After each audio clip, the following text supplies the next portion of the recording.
Okay.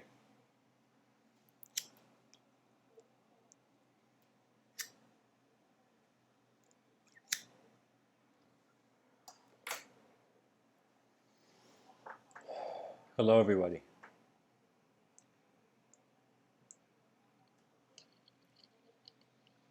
The title of today's episode is Your Identity Suggests the World You See.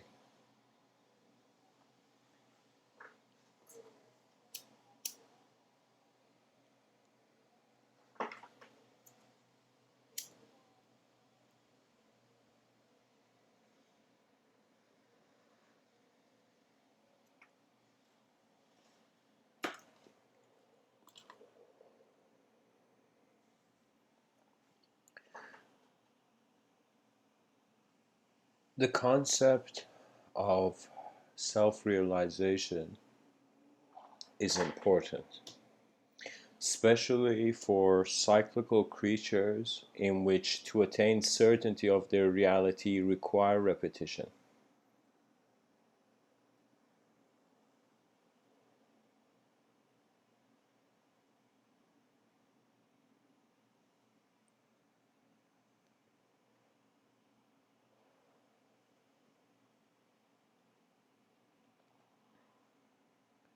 Okay, I think there's some issues with the stream.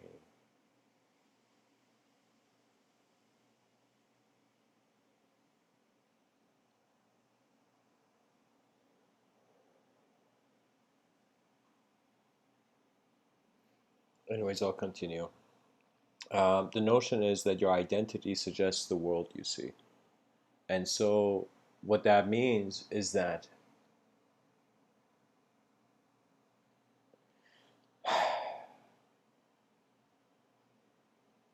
just like seasons change, the thoughts of individuality come and go. Just like the leaves of a tree, which in spring are filled with color, eventually in autumn there will be the great fall.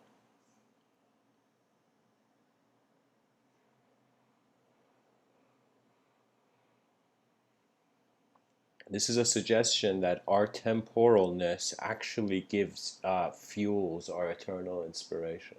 The fact that we're temporary, we seek to wonder why, or we look at the condition and then try to be a conscious designed response to it, at least.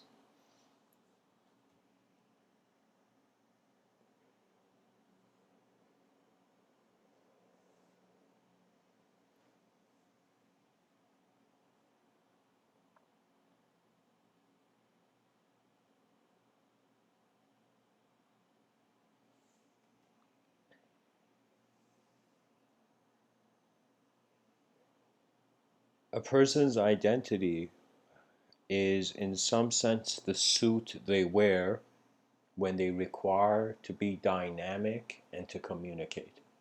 You see, if we were telepathic entities, a species that was telepathic, and there is no evidence that we're not, but there isn't the full proof, but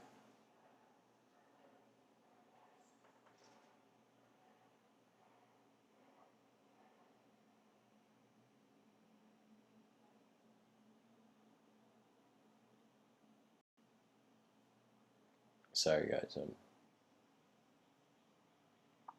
okay.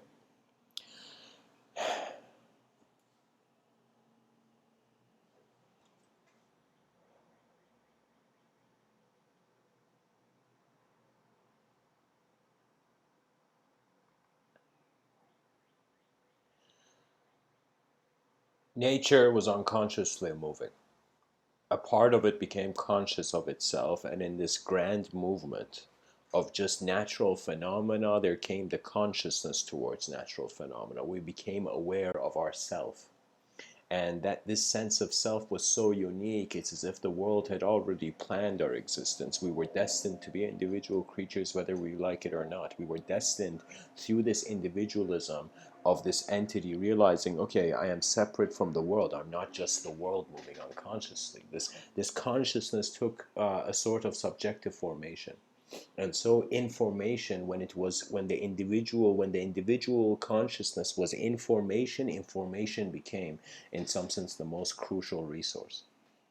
We became data processing creatures, and in order to process that data we had to have a reference point. That reference point is the identity. You see, when I was younger, when different things would happen throughout the day, I would get various emotional ups and in some sense, like I would launch into emotions that would try to beat the past that it could not. What I mean by that is, in my youth, I failed in some situation. I found myself again in the future in that situation when I was older.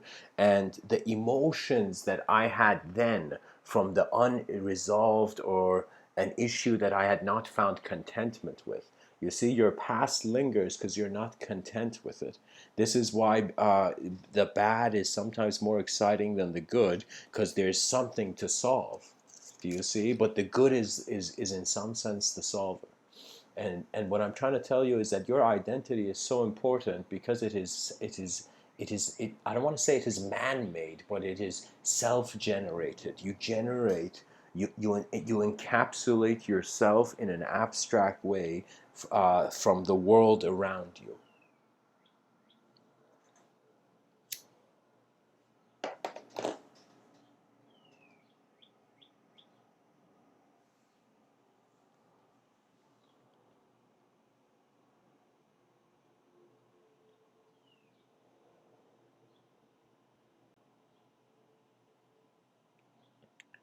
The child walks into a world, or opens its eyes to a world that at first holds it compassionately.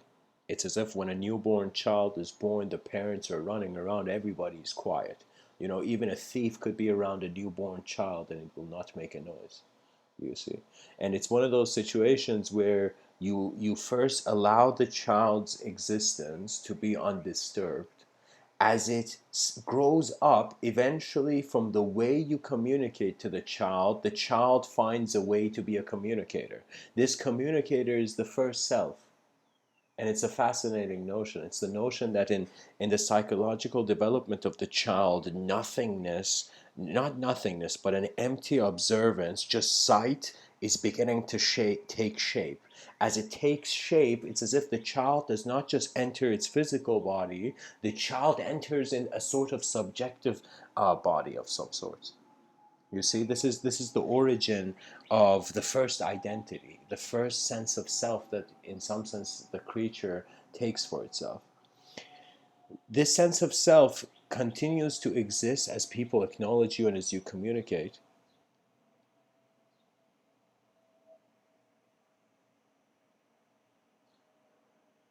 It's as if there's no world to see you, you don't need to be anybody.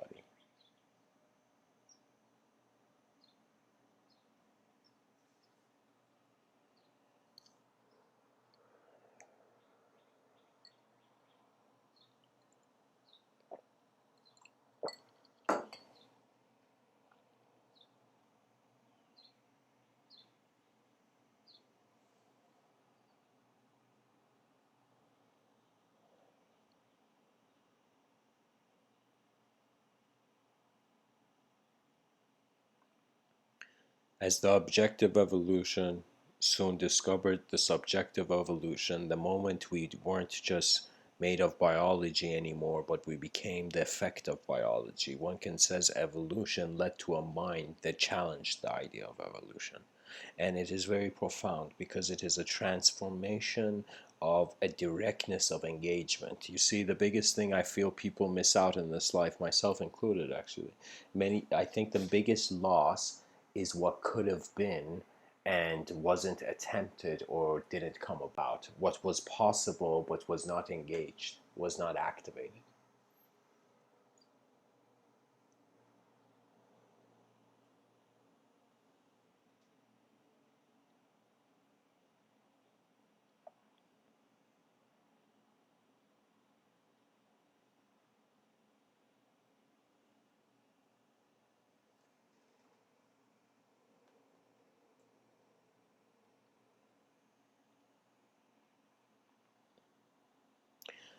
I find this to be kind of like the round circle of this process of identity. I think the fact that we call ourselves individuals and people, and we all think we have personalities, and we feel we have personalities that abide by normality, and personalities that move beyond the edges of the Shire, just like Frodo did.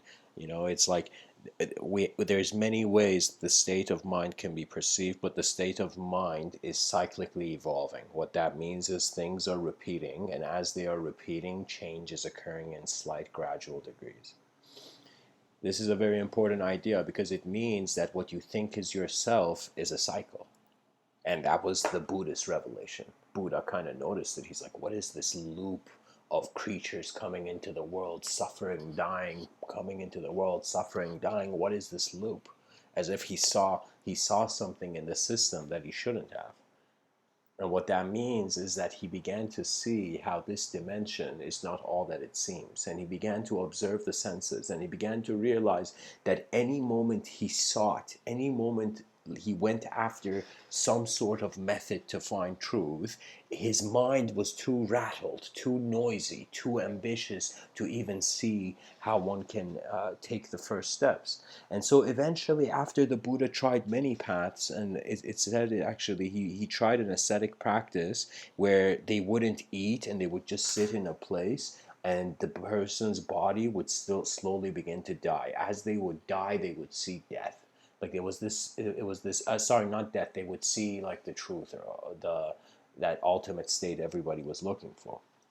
It's as if enlightenment could be said that it's as if somebody came and in certain culture, certain human minds developed to a degree where the what if situation became more real.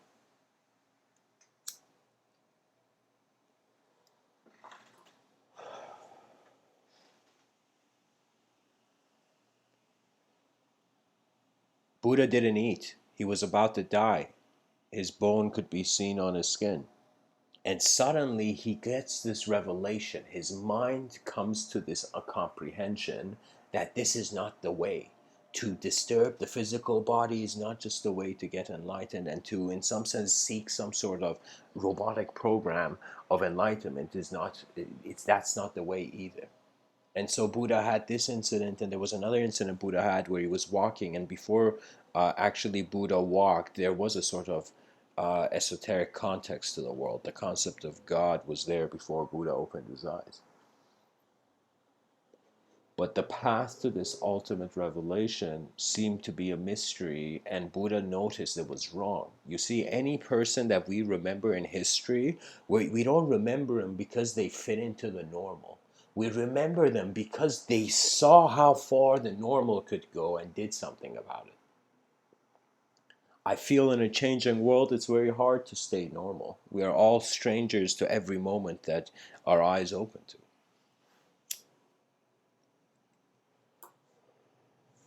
And the mind is in this constant flux of animating itself. You don't understand how powerful this is because every person's mind is, think of it this way.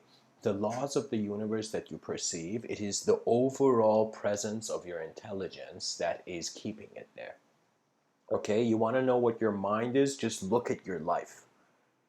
There is only one way out of, in some sense, ignorance and illusion, and it is through a mirror. So pretty much spirituality is walking into a mirror of existence where the rawness of experience brings about this recognition that this dance of consciousness and matter, the matter is in particles, the consciousness is a field. Your primary attention behind your eyes is, believe it or not, a preferenceless energetic field of animation, of manifestation. That means many things on this planet move before we even think about them. Sometimes stood that it's as if you're walking in a world you've never been in, and eventually you're beginning to see how the appearances of it are, how true it is, how false it is. For me, I believe that an honest voice will echo towards eternity, and this is why I feel that every child in this existence must question everything but not forget about the answers already provided. You see the difference between a religious person and, let's say, between a secular mind and a religious mind is that the religious mind accepts a sort of destined manner, as if the religious mind accepts this is all God's simulation. Okay? But the non religious mind does not see a God, so its entrance into a simulation is different. You see, what I was so fascinated about by these religions was that they were all talking about somewhere else. Even like no exceptions, all religious ideology is seeking to reach higher states of being.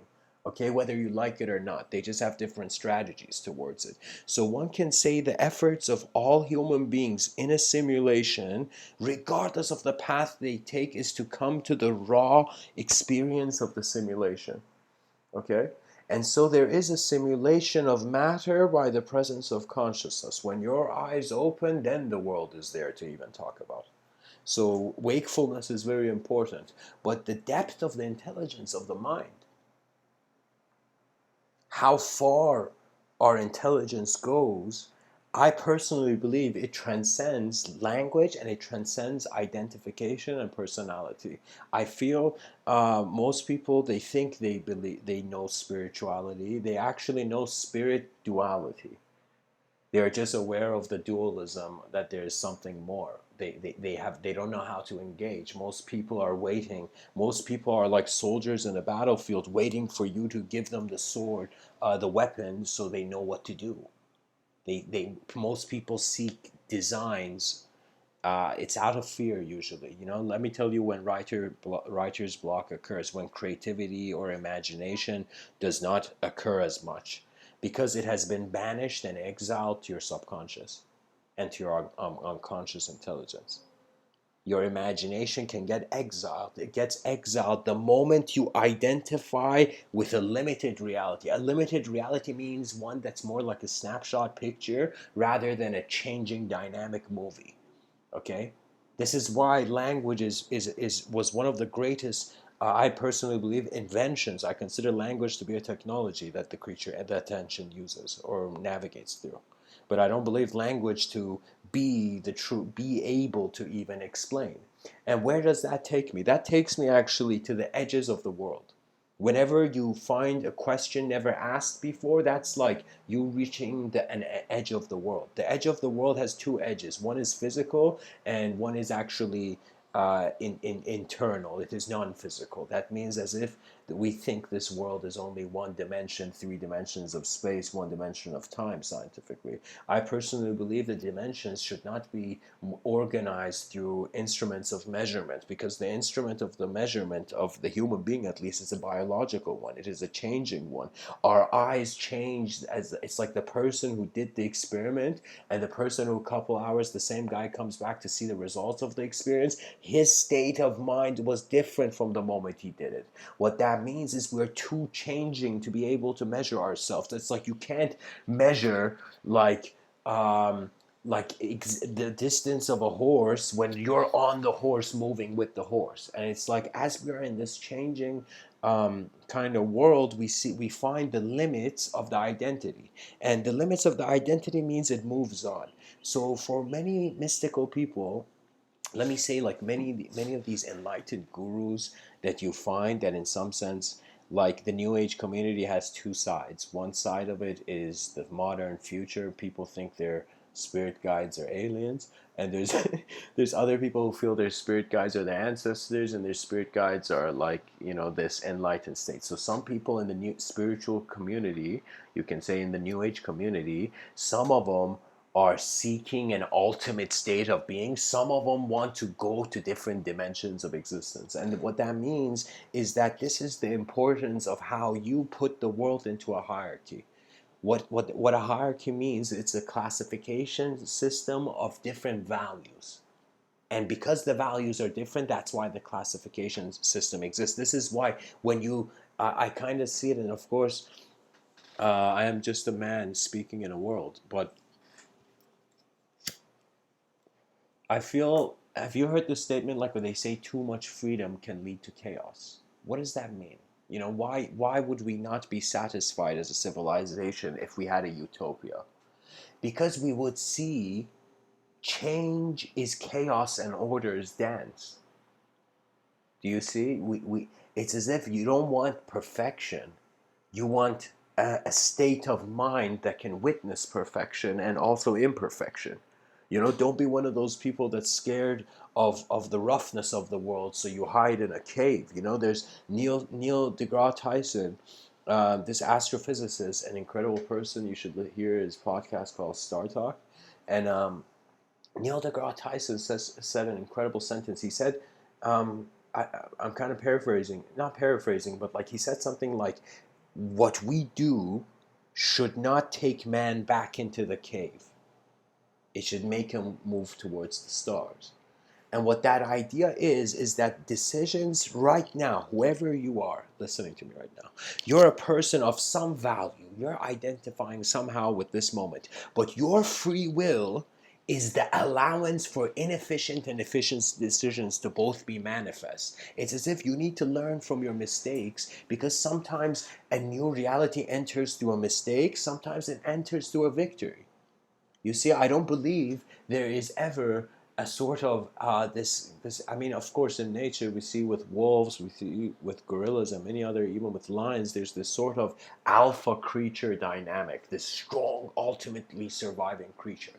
Okay, now sure, like there is physically like that, but if these alpha strong creatures suddenly became conscious of a problem that no longer relates to them but relates to their world, it's like the alpha male can defend himself from like, you know, danger, but at the same time cannot does not have that comparative advantage compared to, let's say, another classification of a different kind of valued creature. Let's say a beta male, alpha male. We have these things. So it's one of these things where the alpha and beta, as they become conscious, a problem of the world enters their mind where they are both the same. So you see, society is an incredible place because friendship and intimacy is a result of these. It's as if the people's minds have found a common way to exist together. They have found a similar world to walk on. And of course, as I say this, I am not encouraging the world all to suddenly be philosophers or something. You know, I am just saying that we are creatures of attention before we are creatures of thought. That means I realize I'm a moment of attention prior to any definition. Even Marcus Aurelius tells us, a man as mighty as him, he says, the soul is dyed with the colors of its thoughts, with the color of its thoughts. And what that means is how you feel you are being a person is based on the direct experience and the indirect abstract subjective classification of the objective experience. So you see, I am making this claim that how you identify, how you see yourself as a self will suggest how you feel or see the world, because the sense of your sense of self has been extracted from the world. The concept of self and world are like night and day. There's an inseparability. Okay, one is a collective suggestion of how nature is present. The other is a singular suggestion, an individual suggestion, as if free will, its first decision was to create a singular dimension. You see, there's some mystical ideologies that suggest that man was an eternal being, and not even like you could even bring in like Abrahamic religions into this, that man made a mistake. Man was created in perfection, in a perfect state, where all the angels, all the universal man's evolution is in some sense religiously seen as the recovery of the mistake. So before Darwin, for example, talked about evolution, in the religious mind, in ancient times, there was this idea that, okay, we came from, like, we used to be perfect, so we were imperfect, so let's try to be perfect till the end of our life. Let's seek that perfection. Let's try to do God's will so we get there. So you see, either whether you're a scientist or a religious person, there is both are motivated by a same pattern and core design of evolution. We all want to see where we're going, you know?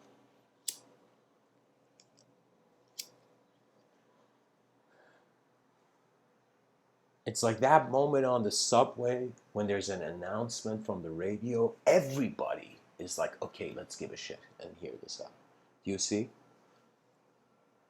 I see moments of great unity when human beings' attention fall upon the same thing, and in some sense there emerges a commonality which allows, how can I tell you, it's like you get to know someone and you at first are physically inspired, but then you will suddenly realize the depth of the mind of every human being. Every human being, there's the saying that says everybody knows something you don't. Okay, and what that means is every human being has a unique accumulation of, every being is a unique data processor. Every being is processing data in a unique way.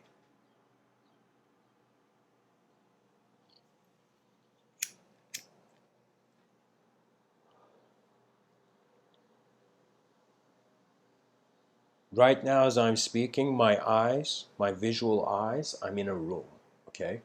And I consider that I'm me and this is the room and this is Earth and we're on a rock in the middle of like this empty universal landscape, you know? And so as I'm kind of seeing this situation, it's how can I tell you? It's like when the thought of you dies to you because you have understood the universal law of change, you come into a way of treating situations where acceptance and contentment are the first important thing. Honesty, acceptance, and contentment, that's like this, the sadhu's meditating mat. That's like the park bench you're sitting on, just trying to take in what life means. And you don't have to get too deep about it, because the thing is, eventually it will just become playing with language. There's a part of philosophy that is experientially oriented and has value, but the other parts are how language is being kind of, how thoughts on reality are in some sense like chemical reactions occurring. Every academic field, that's the unique thing you understand. It's kind of like how your whole body is working in one function. You can say the body of mankind's knowledge is one sort of organism like phenomena. Okay, that means all branches of knowledge suddenly relate to other parts of knowledge. Do you see? And societies actually should be designed similar to brains. Okay, let me tell you why. That means the different actions that our brain is doing, we conduct the civilization. Like, let me tell you, people, before they read books or anything, are getting data from the world, from their environment. If the if the teachings that many people wanted to do was actually, how can I tell you? I expected by 2019 everywhere on the streets there would be sculptures of various artists and various different works. Everywhere society would be suddenly looking at the factor that what every human being has in common is an ability to acknowledge beauty, and so beauty is the ultimate. This was kind of even Paul Dirac's kind of wisdom to mankind, that regardless if there is to be a scientific formula that captures this universe, if there could be a formula that explains all of this, that formula must be beautiful. And that's the explanation this very profound scientist gave, Paul Dirac. He actually had writings on antimatter and whatnot. Like this dude was thinking about the opposite of matter, you know? And antimatter becomes the one who's holding the pen. It is the consciousness.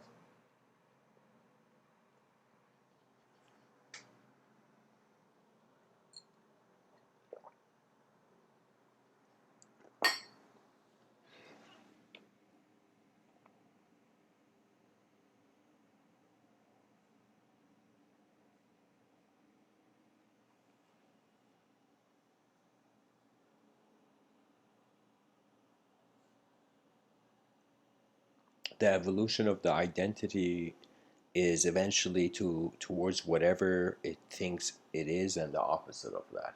So right now, whoever you think you have two options. Either be content to understand that life changes, so what you are given now has value because it is here.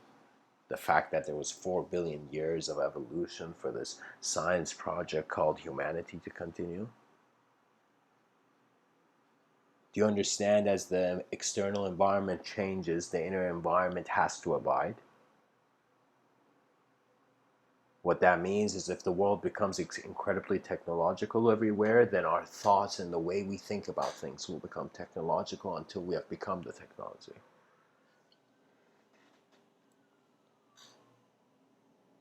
It's a very unique kind of position we're in.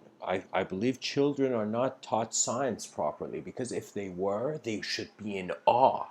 They should be shocked. They should be scarred for life by the incredible immensity of this universal landscape, that a vast amount of it is unknown, but a little bit of it is unknown, and that scar becomes the inspiration of eons. That you understand you're in this world once. Every day occurs once. And if it occurs once, what is the value? The value is in that moment. It's as if stop planning your future, start planning your present. Try to look at how the present can move in a way that the past and future are not constant emotional, inner upheavals and whatnot.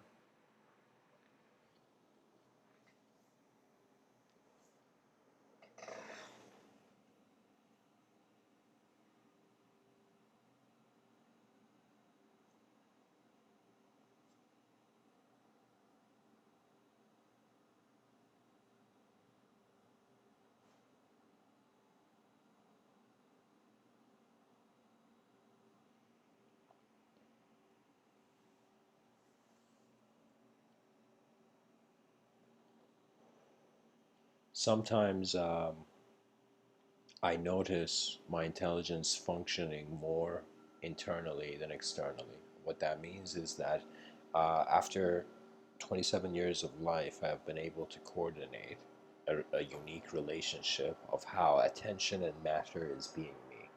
The way I've kind of attained this is actually first trying to find the truth, a sort of truth, a peaceful truth outside. But then I eventually recognized whatever I found outside, its value was coming from inside. So once you see the values of your life has to do with a sort of inner work, what that means is you begin to wonder about how the mind is working. And how the mind is working is that even though it appears it is in a physical body, it also seems to be looking through, looking as if like your free will is that unique factor, and that's why the people said people had souls. They had a unique individualness that it was like none other. Okay, and it had its own maturity and levels of engagement with reality. It's very shocking. I believe when I see most people, they are not. If I don't know how to say it, but like, there's many of us here on this planet that just want to feel good, rather than to actually comprehend what is good. Can good exist without bad? Can you escape? Can you escape the hardships of life by just trying to live an easy life? Or should people begin seeking and drink that protein shake? So similarly, I'm saying, what would the workout of the mind be? It would be something where you start saying, whoa, if people go in the gym to apply pressure, all the suffering I'm experiencing is the pressure applied to this mind muscle. And I said mind muscle, not brain muscle. Because the aware, it's as if you are not just here to master your external survival. You're also here to master your inner awareness. And awareness is something where you first conditionally approach it. Any person who conditionally approaches something that is said to be at its core unconditional, then you, in some sense, how can I tell you? It's as if no man can see God, because the moment they do, they never existed. It was only one. So for me, efficiency requires direct experience to validate.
First, there's the searching for external teachers. After one has watched how the world moves, just like how, let's say you're in the wilderness and you require that kind of like animalistic instinct, like kind of alertness to your environment.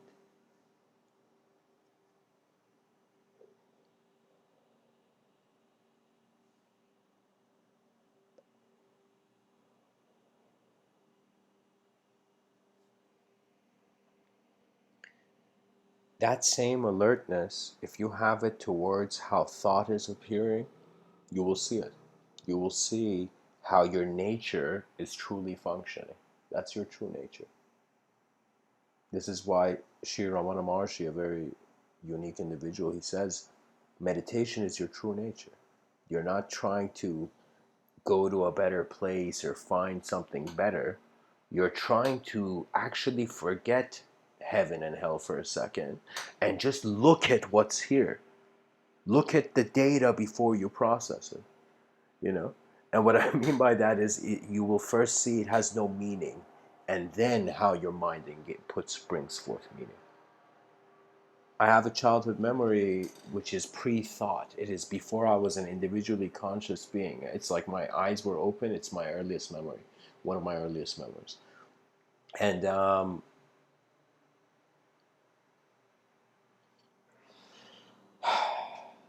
I was just a moment of sight.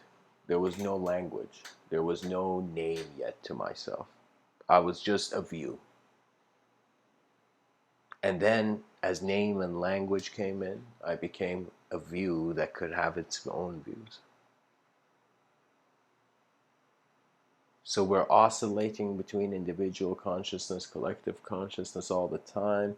Um, every time you blink, that nothingness is a collective ambiance to everything that's suddenly, when you open your eyes, is filled in the world.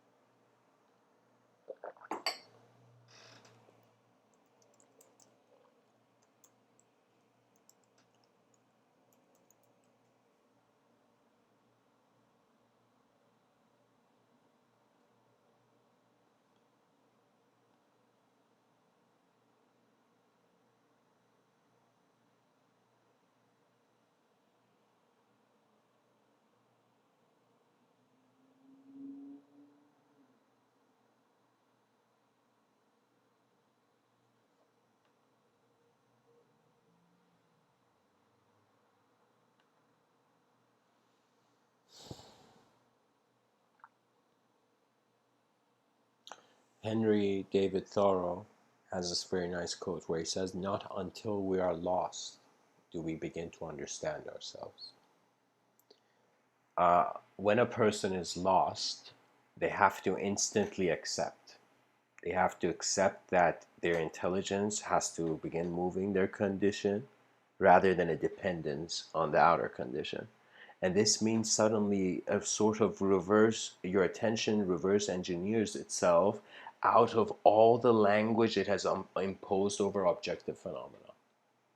And it comes to a stillness and silence that is just the witness.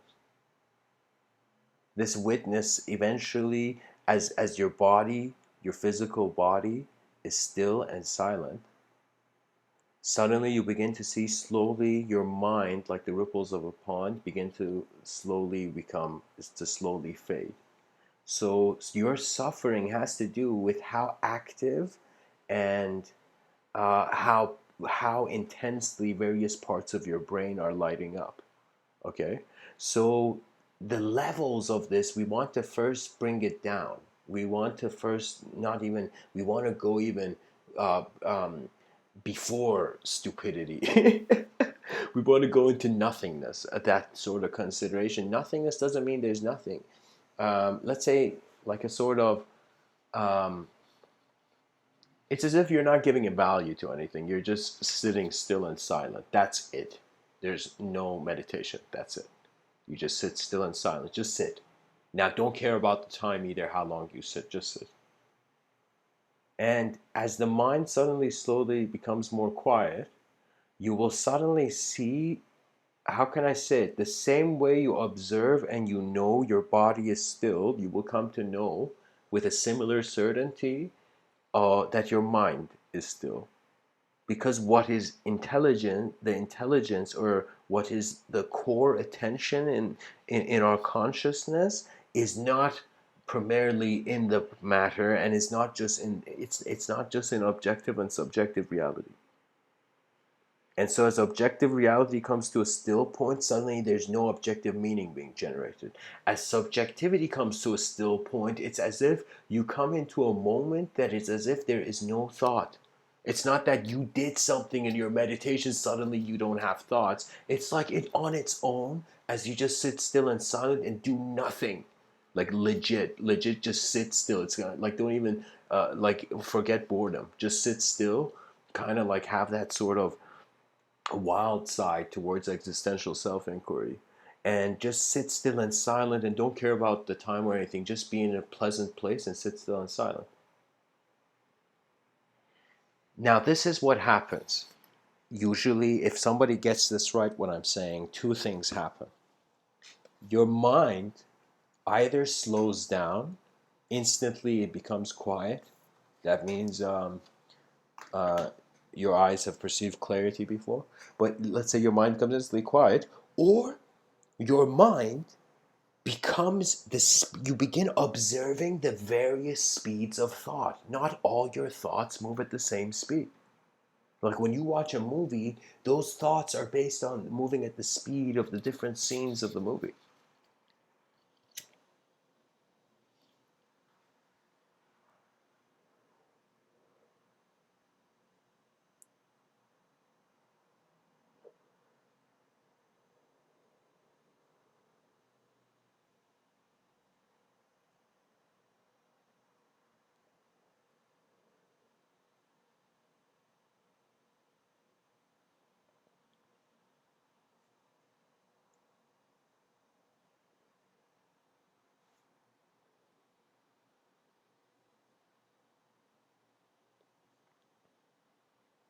Think of it this way: thoughts are the various ways you contain the moment.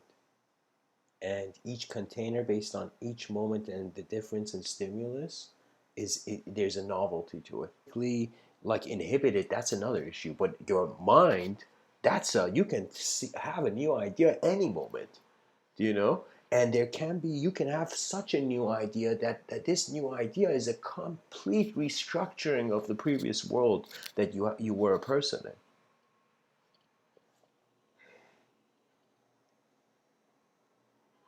The mind can move in ways that the body never could.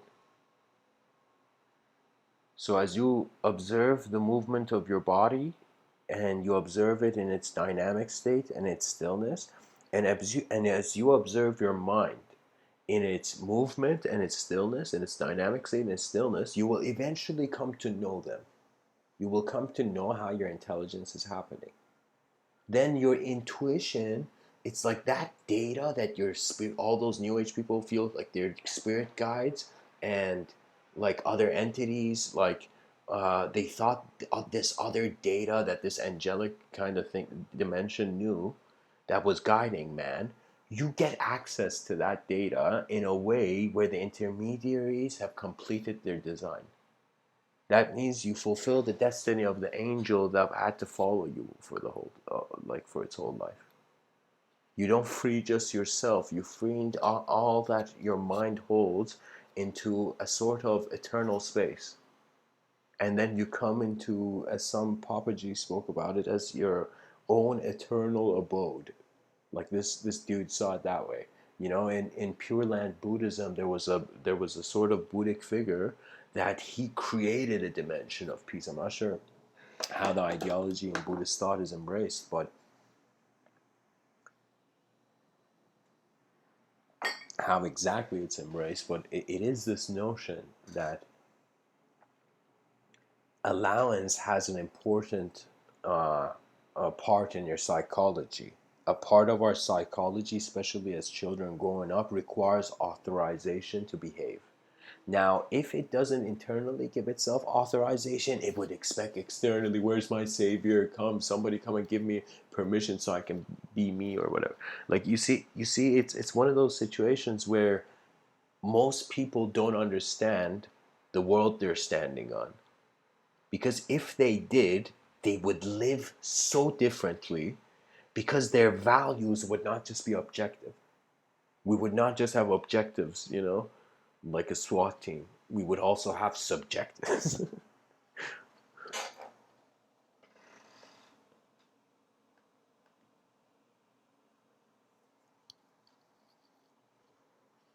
So if your sight comes to being an identity, that means you're like, let's start from a more grounded position. That we have just evolved from the ground and we're just left with the brain and we don't know about anything else and we can't be sure. We just see neurons moving, so we think we're those neurons. Okay? I feel that, what is it?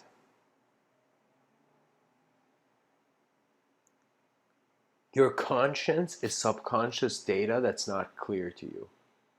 As you stop living in a certain mode of thought, suddenly it becomes clear to you. You see it.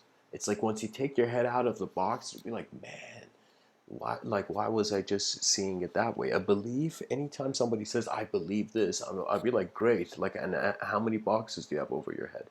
You know?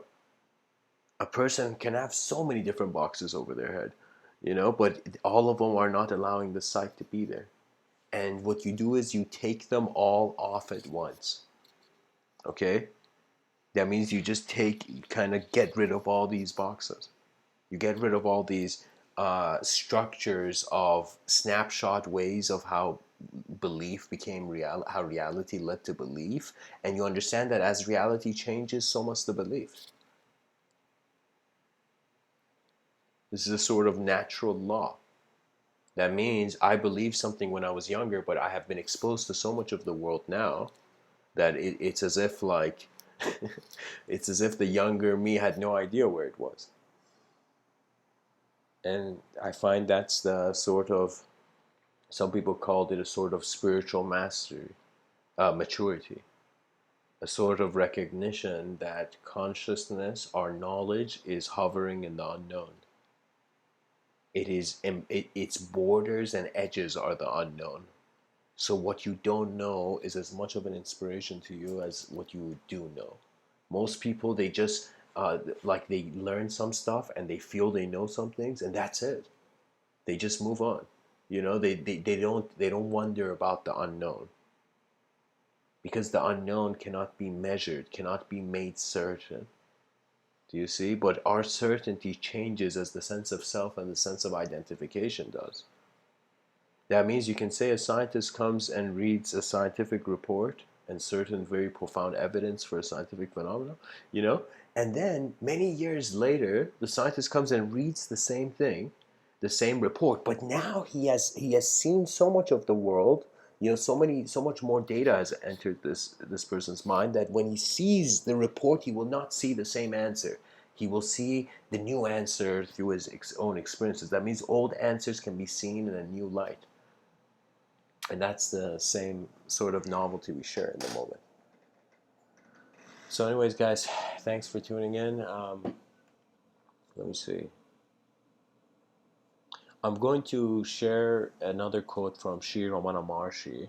This man is considered to be one of the most like authentically liberated internally people. You know, he says it is false to speak of realization. What is there to realize? The real is as it is always. We are not creating anything new or achieving something which we did not have before. The illustration given in books is this: we dig a well and create a huge pit. The space in the pit or well has not been created by us. We have just removed the earth which was filling the space there. The space was there then and is also there now. Similarly, we have to simply throw out all the age-long sanskaras, innate tendencies which are inside us. When all of them have been given up, the self will shine alone.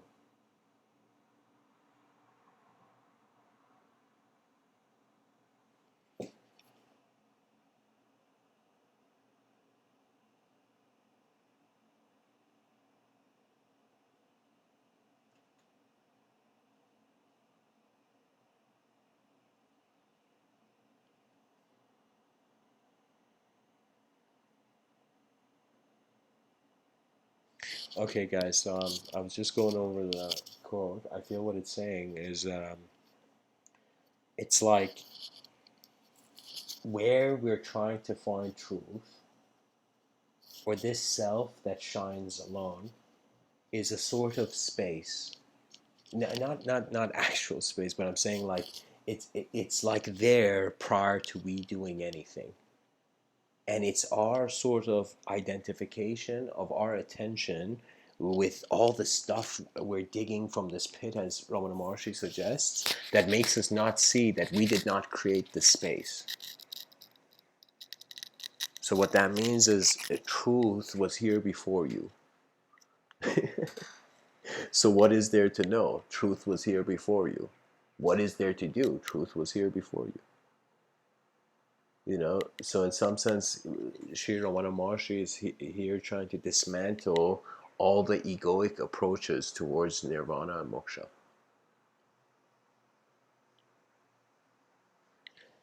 Anyways, thanks for tuning in, guys. And I will share one more quote. This is from Rabindranath Tagore, an Indian polymath. He says, "Life is perpetually creative because it contains in itself that surplus which ever overflows the boundaries of the immediate time and space, restlessly pursuing its adventure of expression in the varied forms of self-realization." So your identity is a container. What's within you, what is the fuel, the true source of your free will, it is constantly overflowing. You're constantly evolving beyond your beliefs, whether you like it or not, because the new experiences make you recalibrate your sense of self.